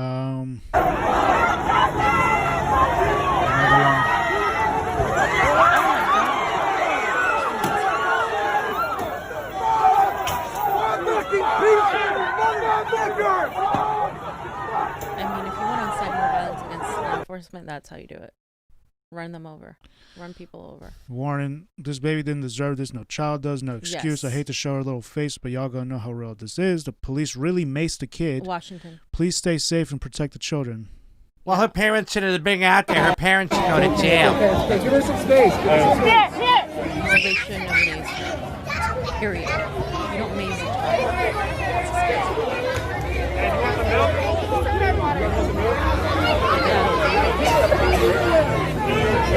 What if they were riding their bikes just like trying to get through town? Maybe. It's the coronavirus. You should be at home. That's what you're going to hear. That's what you're going to hear. Well, that's really what, I'm from South Florida, and that's what you fucking hear. It's terrible. By the way, Johnny, somebody said this is similar to how democracy was lost in Turkey under Erdogan, who I fucking can't stand. Erdogan. Stay safe out there, guys. Thank you for the super chat contribution, Ed Moran. You've always been one of the old school original gangsters, and we appreciate you supporting the Convo A woman Couch. cries after she was shot in the abdomen with a non-lethal round while protesting at the Austin Police Department headquarters on Saturday. The woman who said she was pregnant cried, "My baby, my baby." Another black woman there who got shot. Okay, this one, y'all, watch out. The warning. Bruh. 13-year-old kid.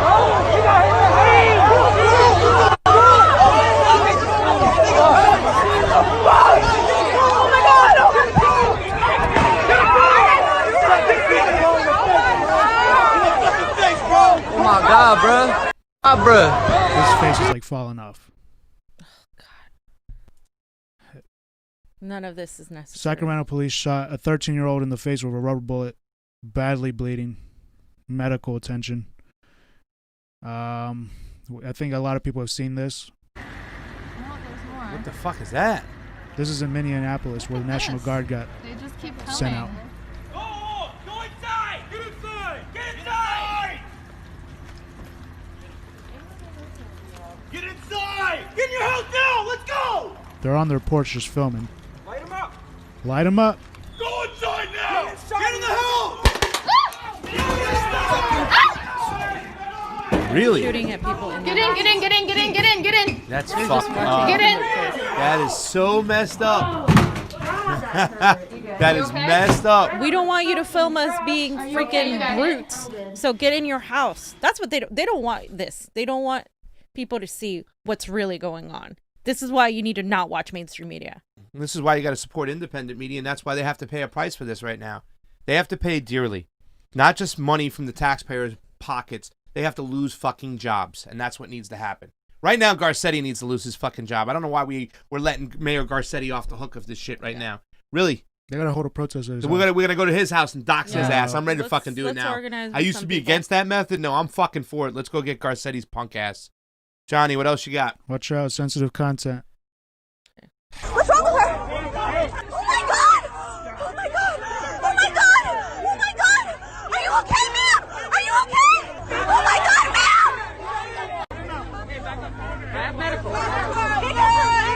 Oh my God! Ma'am, please survive! We need doctors. If people are out there protesting and you're a doctor or a nurse, identify. Oh my God, get her out! Get her out! Sometimes we don't have time to wait for an ambulance, especially with everything going on. She's alive. She's in the hospital. La Mesa, California police shot this woman directly in the head at close range with a rubber bullet. She was not even speaking to police or doing anything. She was peaceful and calm when everybody around her just noticed her go down. Yeah, it's disgusting. Okay, watch out for this one. Yeah, I saw this. One. This is terrible. I couldn't watch this. Yeah, watch out with this one. If you're really not good with blood, don't look at this one. So this journalist, she was a journalist. I went to the protest at Pan Pacific. I wasn't originally going to go, but my store's on Melrose. I was instructed to board up and get out at around 6:45. This is where we were. Is when I arrived at the intersection of Beverly Boulevard and Stanley, where that was a standoff. Protesters were a mix of people throwing water bottles and rolling burning dumpsters. At one point, the cops started to advance. I very slowly, calmly, like we were exactly what she did is exactly what we did and what Fee was doing. I slowly, calmly, and steadily walked in reverse, roughly on pace with them in front of me, hands not only in the air but in peace signs. People began to run, but as I just kept the same pace as the cops. As I retreated, it was bright and smoky. There were fires, fireworks, and smoke bombs, so I'm not sure where it came from or what it was, but I was hit with projectiles straight in the face. Since I was hit with a rubber bullet last night, I didn't initially think that would cause the amount of damage that it felt like when it fucking pummeled me and cleanly broke my nose. I was at a closer range this time, though, so maybe the pain of it made me think I got hit with something larger. Yeah. That's the thing. Fellow protesters scooped me up, and I got a ride to a hospital where they reset my nose. That's the thing. The protesters are there, but I just want to say, when they started shooting, I turned around, put my back to them, and ran. Like in the video, you guys will watch. It's on there. Because I don't trust these fucking people. Neither do I. Like I did not want to continue running, like backing, because they can literally shoot you in the face. So what I did was I turned around and started running, and I'm gonna continue to do that because look at that shit. Bobby Foxlove says, "Thank you for the ground reporting of the truth, guys. Thank you for the super chat contribution." This is so unfair. Jonny, anything else? Yeah. Oh yeah. Oh, he goes, oh yeah. Tina. Okay, so you probably saw the camera going down and all that. I got hit with some tear gas, and one of the cops nailed me with his billy club, but it hurt like, you know what, I've never been hit by tear gas that close. I've been in tear gas before, but this was right in my face. I literally couldn't breathe. Thank God some of the protesters here had some milk and magnesia and some baking soda. They doused my face with it. Then some water, which was very helpful. But as you can see, things are not de-escalating, and the LAPD has now gotten involved. I could hear them talking over there, walkie-talkies up there, that they're going to start making arrests. They were saying they're going to try to corral everybody into the parking lot over here and block it off so that they can just pick everybody off. So I guess we'll see what happens next. So she was doing that while they were taking us. Yes. Yeah. And then this is where they shove her. They shove her? Yeah, they hit her. There's her car. I think that's Jason. Jason with the camera in the car. Tina's filming with her camera. And then she's like, they're ready to get in the car. So all these police are turning into this road, right? Pushed. She said, I'm pressed. That guy backed off. It was a sheriff. All those cars are coming in. With what camera is she filming this with? Oh, shit. So he literally pushed her into the traffic, Tina's not oncoming a very big traffic. Person. Tina's not a very big person at all. But they pushed her straight into traffic, or tried to. So, and then her car.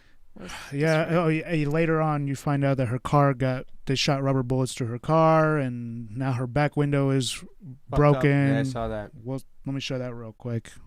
Yeah, and it's insane to me that they did this too, even though she said I'm press and she wasn't doing anything clearly. There you go. And she asked, like, how am I going to get money? How am I get paid for this? Who's going to pay for that? And the officer said, call the city. Sure. You got a guy that they don't care.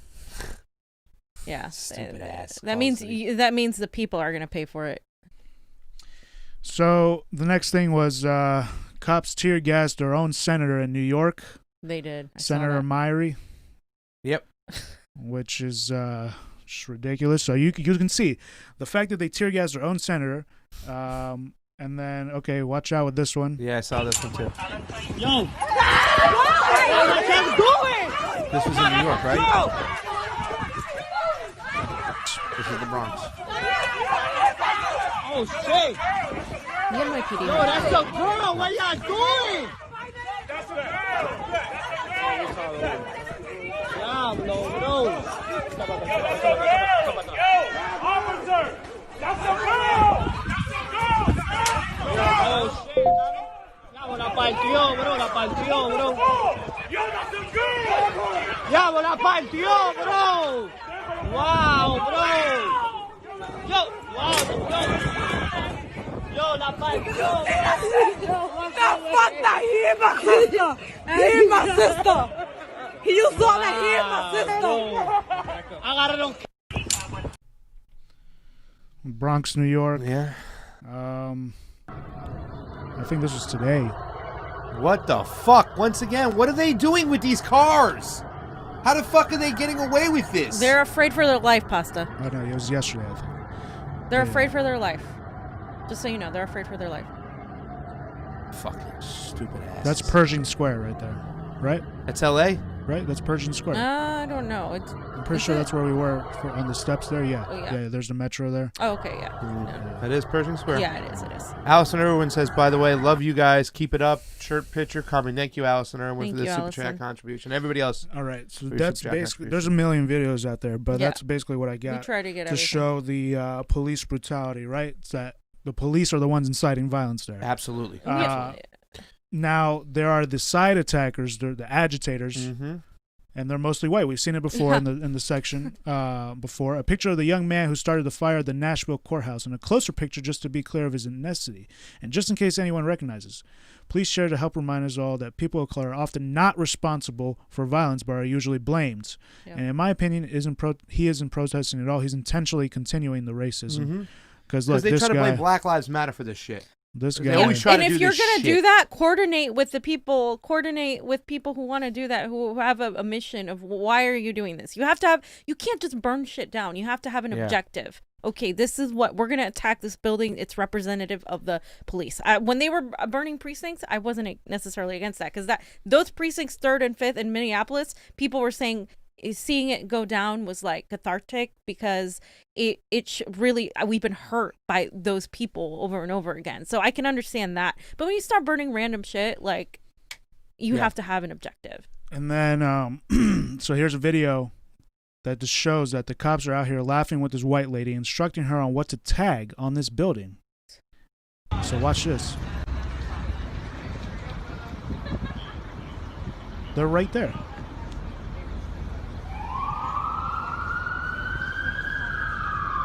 BLM.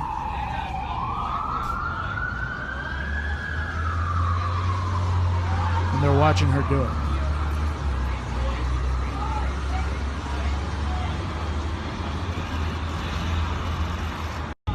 You guys see this, right? Why aren't they arresting her? Exactly. Like, she's one person by herself. They're not fearing for their lives. That's just crazy. And she's writing Black Lives Matter. What the fuck? And they let her do it. How do you not think it's the inside? How do you not think it's a setup? And then, I wanted to show that it's not all cops, because, I don't know. I feel weird saying it, but it's not all cops. It's like a 1% of the cops are good, right? It's like a small percentage of that. Well, it's because it's a lot of groupthink. It's a psychological thing that happens. It's the leadership in the police system, man. It's the system itself. The whole system itself. It's systemically fucked up. They just follow orders, though. Yeah, they just follow orders, and that's why I couldn't be a cop, because where is it? They pick the right people who are just gonna follow orders without questioning. Right. Okay. So then I wanted to show that in Brooklyn, New York, this is what working class solidarity looks like. A bus driver refused to drive a bus used by the New York police to transfer arrested protesters.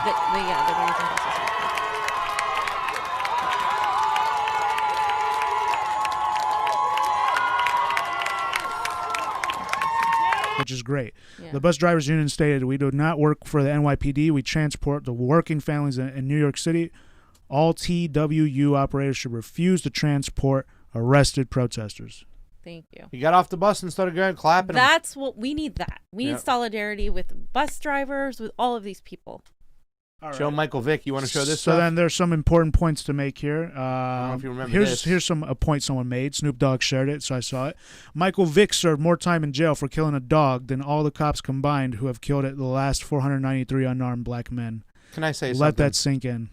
He didn't kill a dog. He didn't even kill the dog. No, no, he did worse. He had a dog fighting ring. Okay. In all fairness, it's all bad. But it wasn't just. There's a culture there, and here's the thing: when he got caught, it exposed everything. Yeah. They fucking slammed the door down on it. Too many activists came across, and he went out and he paid for his time, and he went around talking and talking and talking and talking and talking. Yeah. He really, you know what I'm saying? But once again, he did get a lot more time than a police officer did for killing a human being. He got sentenced to 23 months in jail for role in dogfighting conspiracy. So that just shows you that. That's fair. So what's not fair is the police officers get off, you know what I'm saying, all the time. Cops get off, and then the black football player has to pay. Absolutely. Really bad. I mean, it was bad what he did. He did, but once again, you know, I mean, let's hold everybody accountable for their actions and stuff. Just because you put on a badge doesn't mean you should be fucking, you know, forgiven for anything else that somebody else is, you know what I'm saying? If you commit a murder, sorry, pal, do the time. So here's something: systemic racism, riots and looting, police getting away with murder, racially disproportionate prison population. Instead of conservatives, I'd say conservatives and mainstream media, riots and looting is all they're paying attention to. Yep. So that's a point I wanted to make. We need to break that. Mm-hmm. Okay, and I wanted to show this: how we can learn from Hong Kong. Innovative tactics to stay safe. They've tried to extinguish tear gas canisters with water bottles, using traffic cones and metal bowls to snuff out the gas before it spreads. On the front lines, many demonstrators wear makeshift armor. Saran wrap becomes skin protection, while garbage can lids and luggage are made into shields. The near-weekly protests have also stood out for their meticulous organization. Videos show protesters forming human supply chains, some over 1 mile long. And to communicate what supplies are needed, they use hand signals passed along the chain. In this video, protesters are asking for helmets. Several videos show how the massive crowds part to allow ambulances free passage. For the most part, the protests are organized anonymously. Posters with information about marches are shared through airdrop and Telegram chats. Protesters have adopted a strategy they're calling Be Water in order to evade the police. It means that they move quickly rather than occupying a single location. You can see that in this video. A large group of protesters entering a train station so they can travel to another area. And here, riot police have just arrived to disperse a crowd that has already left. Anti-government demonstrators, most wearing masks, have also established new ways to hide their identities. Laser pointers and spray paint are used to obscure security cameras. And some people leave single-use transit tickets at train stations so that protesters don't have to use the card registered to their name. It doesn't seem like the protests will end anytime soon. Though hundreds have been arrested in recent weeks, thousands more have been able to evade police capture. It's clear that as the demonstrations continue, this level of organization will remain key to keeping the movement alive. And that's what I see a lot of missing is a lot of organization and planning. Because it's mostly just people going. It's mostly millennials and Gen Z seeing what's going on and just kind of standing in solidarity. It's not really like supposed to be aggressive. We need somebody to lead. And Well, they're funded by a lot of those protests was funded. And they learn from the NED. So we have to be able to use the tactics that against them. Yeah, you know what I'm saying? We just because me personally don't agree with those protests and what happened with a lot of the Hong Kong, it doesn't mean we shouldn't use the knowledge. I agree with of their tactics, of what they're doing, because it's very smart, John. It's like we should probably make one of those films for teaching people some stuff as well. But it doesn't make a difference. They'll kill us over here. They'll drone our ass before fucking anything else. I heard they had a predator drone over Minneapolis the other day. Well, I mean, let them, like, if they do that, you guys, I mean, this country's done. I mean, people are going to see that the whole world is watching, as people are saying. Yeah. That people are from other countries are in solidarity. I mean, this is a huge thing that we can connect it to something that addresses all of the economic concerns too. And then this rapper, singer I follow, Theophilus London, he posted this thing. In 2014 revolution in Ukraine, protesters held mirrors up to police. And it says we should do the same. So that's pretty powerful. If you hold up a mirror and the police see what they look like and all that riot gear, maybe it might change something, you know? I don't know. Something to try. Yeah. Wow. Never thought of that. That's good. Well, you know, I know the tactics of like when you have like free coffee, you put it out there, say just serve yourself. No, seriously. When you say serve yourself You're coffee, gonna bring free coffee, and you put like $1 in the jar for a small free coffee, we put a mirror in front of them. Because it's really hard to steal it then when you have to look at yourself stealing something. So that's a great tactic. Let them see what they look like. Let's see how, you know, they think they're there to protect and serve. They join the police force, maybe some of them, because they really want to do something right. Well, here's what you look like. Here's what you look like. You look like a predator who's about to beat somebody prey. down. That's what it felt like. They're predators and we were the prey. John? Last thing is we hold these truths to be self-evident, that all men are created equal, that they are endowed by the Creator with certain unalienable rights. And I'm going to skip down to here. That whenever any form of government becomes destructive of these ends, it is the right of the people to alter or to abolish it and to institute new government. Absolutely. Laying its foundation on such principles and organizing its powers. I remember having to memorize that, and that was the thing that always stuck out to me, that whenever the government fails to do what they're supposed to do, it is your right.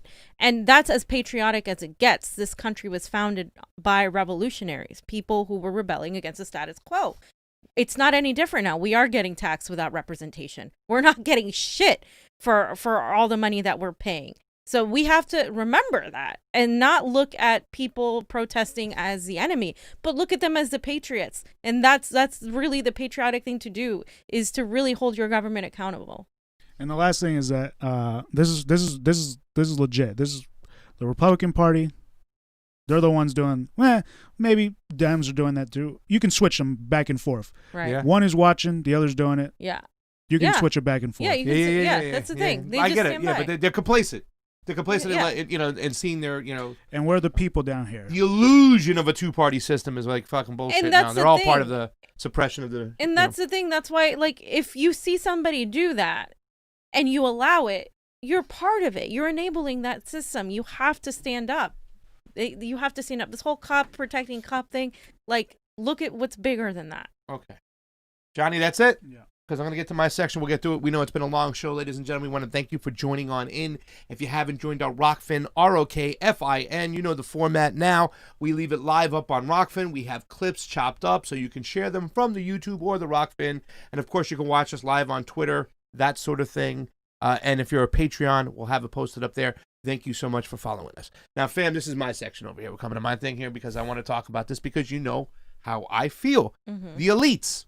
Who's the strong arm? Who's running things? And I don't want to undermine the racial systemic issues we have right there. But that is also a tactic.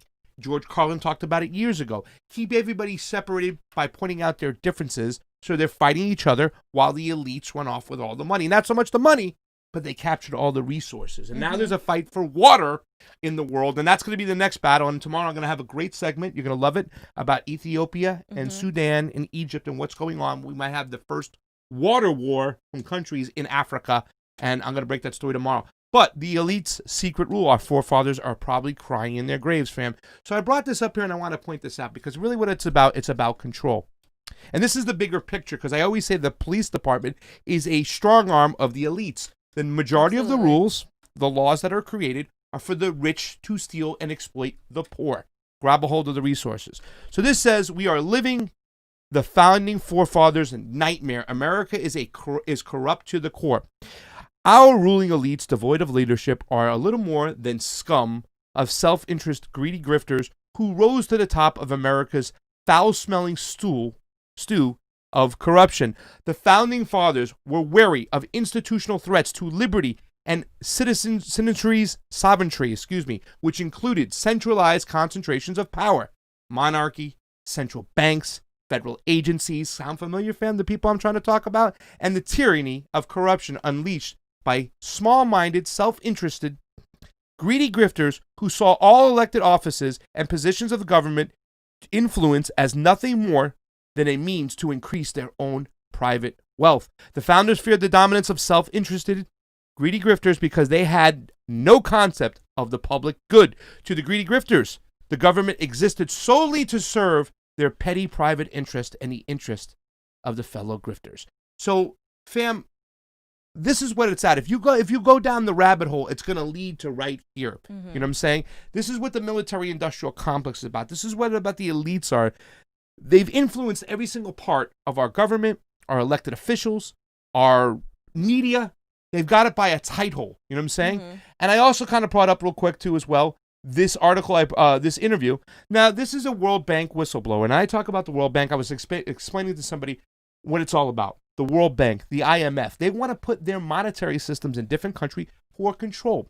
The thing I wasn't crazy about Karen Hudis, who was a whistleblower in 2014, is that she was a little Obama-friendly. She really bought into the Obama. When Obama started campaigning, he talked about starting a federal bank, a central bank, a governmental bank. And I thought that was amazing. A lot of people bought into it. It's like, hey, we're going to take this away from the Fed. The Fed is controlling stuff. We can actually have like small banking systems within our post office. I thought it was great.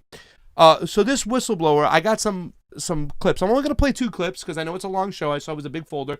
But I just want to point out, fan, who the common enemy is. And this is when I talk about, the Black Lives Matter protests and whatnot. I strongly believe in the message. I want the organization to pull it together. And that means we have to all realize right now who our common enemy is. Not just a police officer in front of them. Who's controlling that police officer? Who's controlling that person who controls the police officer? And at the end of the day, who's really going to benefit off all this shit?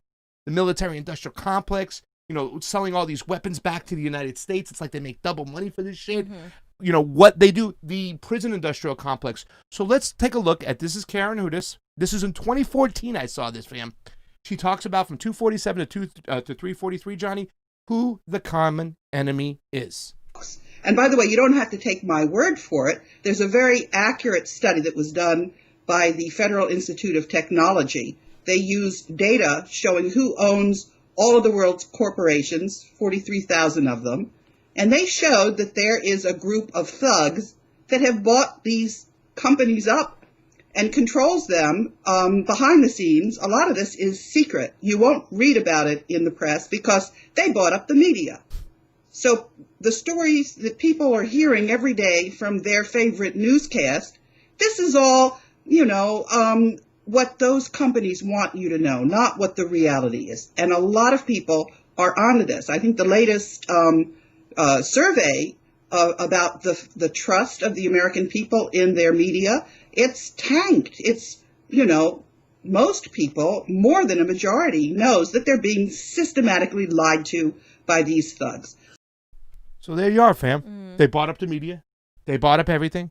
They bought up all these corporations. At the end of the day, all this money, all this pain and suffering is being profitized by these elites. Yeah.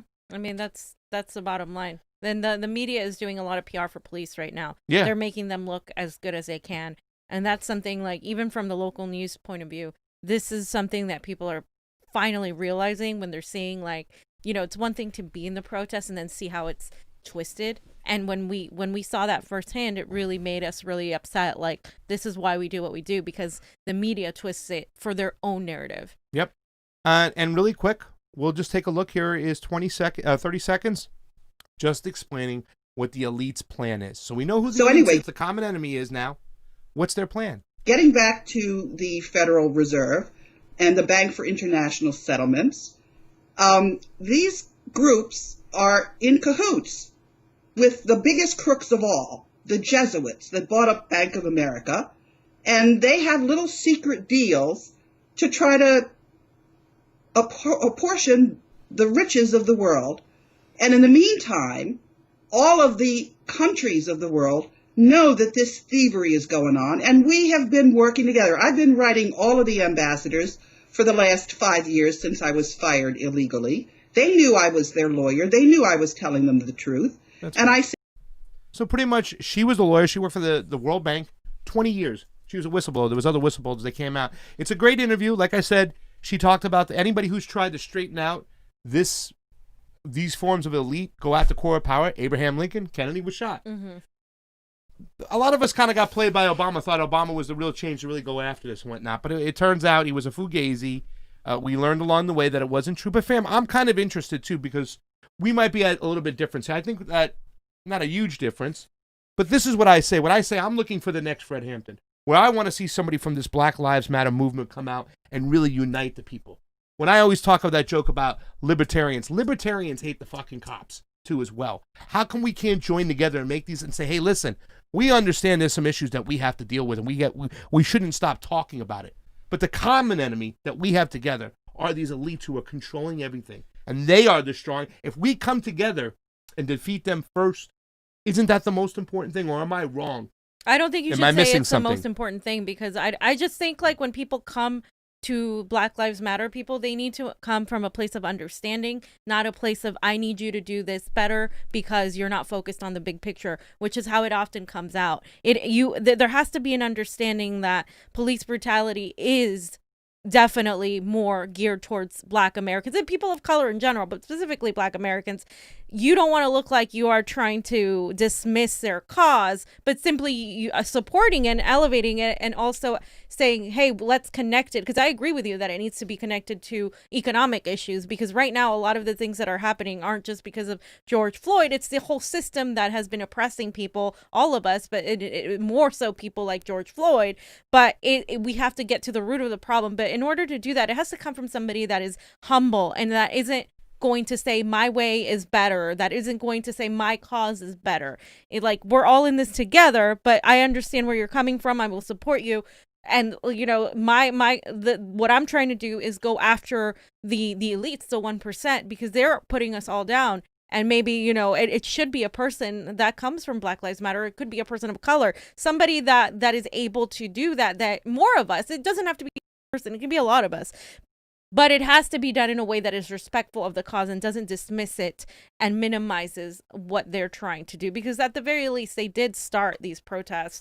Now, these protests can develop into something else without even them necessarily doing it. This can come from other people trying to do this and speaking in solidarity with what they're doing. It's just how it's done. I think that matters a lot more than just it being done, because it can be as a white person, you're not going to understand what their plight is, and sometimes it can come across as dismissal, and that's not how we want to come across. It's not that I don't agree with you. I agree with you. I just think there's a way to do it that it doesn't come off as I think that a lot of groups are focused on the anchor and what's going on. And I love to have this conversation with Wemo some. I can't wait to have this. We talk about this all the time.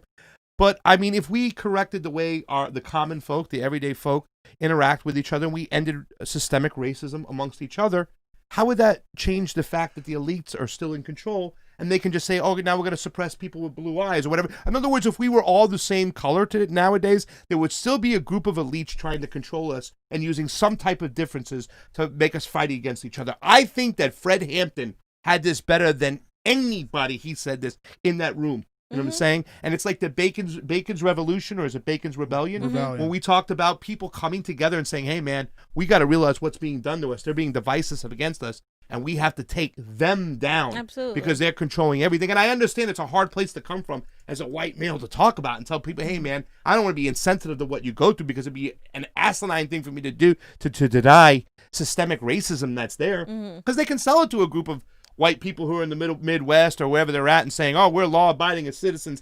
These people are agitators when they're not. You know what I'm saying? Yeah. But once again, I think the message sometimes can be lost, and we don't concentrate on who the common enemy is. And that's important. And I'm the same way when it comes to election integrity, because people are trying to tell us who's the common enemy when it comes to our elections, John. Who are they blaming? Russia. Exactly. And until we say, no, it's not the fucking Russians, it's the establishment maintaining control. That's a big problem within the election integrity movement. We have to do the same thing here. I don't know how to do it. There are two people who I really love out there, I think, that are leaders that could really take the horse by the whatever Cornel you call West. It. Cornel West and Dr. Turner. Reverend Barber. I like Nina Turner. I like Nina Turner too, but I think Cornel West and Reverend Barber are the best at this. They go into towns, white communities, and show them how they're being exploited for their vote. Remember, Reverend Barber said, hey, listen, we're all dark when the lights come out. We have to understand this, that we're in this together, and we have to come together because there's a group, and it's a small group. And if you watch that interview, she goes on to talk. This is a small group of people controlling all the resources. Yep.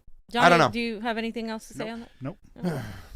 That's my spiel. I don't know, but you know what? I'm ready to stand behind people in solidarity. And, here's the thing. I think there's a lot of people, and we see a lot of diversity. They're ready to let a Black Lives Matter member take control, to lead.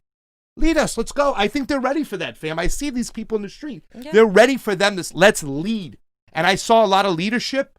I just missed. It was just a little something to kind of pull it all together. But I saw a lot of leadership out there in L.A., in the streets and whatnot. And I think we're just one step together. We got to get more people out in the streets. We need to get people out there. We got to get them out there too. Right, so it doesn't necessarily have to come from BLM, but I mean, it would be nice to tie it exactly tie it together. A couple leaders maybe tie it all together.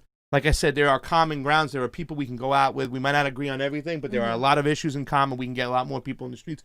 But we need to, fam. This is still not enough. Yeah, still not enough. All right, fams. Jonny Tsu, nothing else? Ladies and gentlemen, thank you so much for watching. Remember our new format. Did I miss any super chats? You guys gave us a ton of love today. Yeah, thank you so much. Thank you so much. We need extra money in the queue for Fiorella just in case she gets arrested. And same with Jonny Tsu and myself. But go on over to our ROKFIN, endorse the new format where you watch the live stream on YouTube, ROKFIN, and Periscope. After the live stream will only be available on ROKFIN and Patreon. But shareable clips from the live stream will be posted on YouTube and ROKFIN.